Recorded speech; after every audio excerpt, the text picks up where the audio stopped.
आज का टॉपिक है हेनरी फ्योल का third principal, principle of discipline. यह कहता है कि कोड ऑफ कंडक्ट, यानी कि सबसे पहले मैनेजमेंट में हो चाहे बिजनेस में हो, उसमें पहले रूल्स लगाओ। क्यों? क्योंकि कोई भी बड़ी संस्था है या फिर कोई भी आपके स्कूल से कहीं भी आप जहां कहीं भी हो, वहां पे एक सिस्टमैटिक ढंग से आपका काम चलता है। तो कोड ऑफ कंडक्ट बनाओ, रूल्स बनाओ, रूल्स को फॉलो करो। दूसरा बोलता है गुड सुपरवाइजर। अब यहाँ पे बोल रहा है कि बना तो लिए, अब उसका सुपरवाइजर भी जो उसको देखे। अच्छा, ऐसा नहीं कि हम रूल्स और रेगुलेशंस बना लिए हैं, कोई इसको देखने वाला नहीं है। जाहिर सा बात है कि जब तक आप देखोगे नहीं तो फिर काम को कैसे सही करोगे। उसके बाद बोलता है क्लियर एंड फेयर एग्रीमेंट। अब जो रूल्स को बनाए हो सिर्फ बोलो नहीं, उसको एकदम क्लियरली लिखो। ऐसा नहीं है कि आप नहीं लिख रहे हो तो फिर एम्प्लॉय कैसे समझेगा। आप थोड़ा सा लिख दिए और एम्प्लॉय को समझने में दिक्कत हो रहा है तो वो कहेगा मालिक हमको समझ में नहीं आया, जिसकी वजह से क्या होगा, डिसिप्लिन गड़बड़ा जाएगा।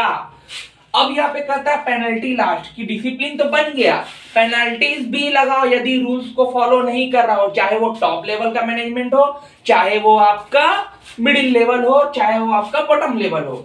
अब इसमें कहता है कि यदि प्रिंसिपल को फॉलो करेंगे तो क्या होगा, तो सिस्टमैटिक वर्किंग होगा ना, ढंग से काम करेंगे।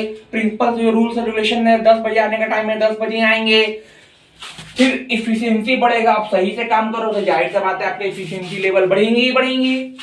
अगर प्रिंसिपल्स को फॉलो नहीं करोगे तो क्या होगा, डिसऑर्डर होगा, कंफ्यूजन क्रिएट होगा। कंफ्यूजन किस लिए क्रिएट होगा, क्योंकि जो लिखा हुआ डिसिप्लिन उसको फॉलो कर ही नहीं रहा। अगला आदमी सोचेगा भाई इसका इतना टाइम है 10 बजे से है, हमारे 11 बजे, कहीं ना कहीं लड़ाई झगड़ा भी बढ़ेंगी। तो ये सब है आपका हेनरी फ्योल का फोर्थ प्रिंसिपल, जो कहता है यूनिटी ऑफ कमांड। यानी कि किसी भी मैनेजमेंट में या फिर कोई भी कंपनी में आपका सिर्फ वन बॉस होगा। क्यों? इसके पीछे पर्पस क्या है? तो कहता है कि यदि एक से ज्यादा बॉस रहेंगे तो हमेशा कंफ्यूजन क्रिएट होगा। वो कहेगा कि मेरा चले, वो कहेगा कि मेरा चले। अब इससे जो एम्प्लॉय है वो क्या होगा, परेशान हो जाएगा।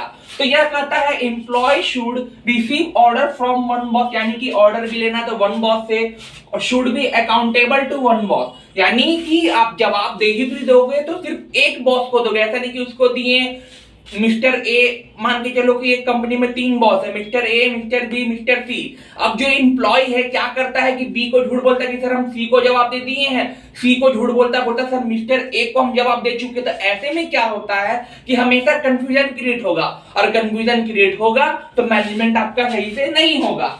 अब बोलता है कि यदि आप प्रिंसिपल को फॉलो करेंगे तो क्या होगा, तो नो कंफ्यूजन क्रिएट, यानी कि कंफ्यूजन क्रिएट नहीं होगा। आप एकदम सस्टेनेबल चलोगे, काम करोगे। नो ईगो क्लैशेस, यानी कि अब कहने का मतलब है कि मान के चलो कि mister A B C boss हैं कंपनी में।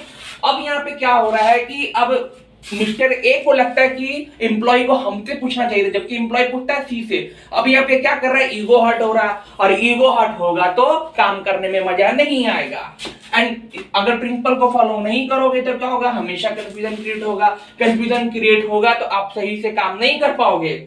escape फ्रॉम रेस्पॉन्सिबिलिटी, अब यहाँ पे एम्प्लॉय क्या होगा कि झूठ सच बोल के भाग जाएगा। बी को बोलेगा कि हम सी को दिखा दिए, सी को बोलेगा कि हम ए को दिखा दिए। तो ये प्रिंसिपल कहता है, लास्टली कंक्लूजन है, ये प्रिंसिपल कहता है कि कंपनी में चाहे मैनेजमेंट में एक मात्र बॉस होना चाहिए, क्योंकि एक मात्र बॉस होने से रहने कंपनी जो सही से चलेगी। Thank you so much.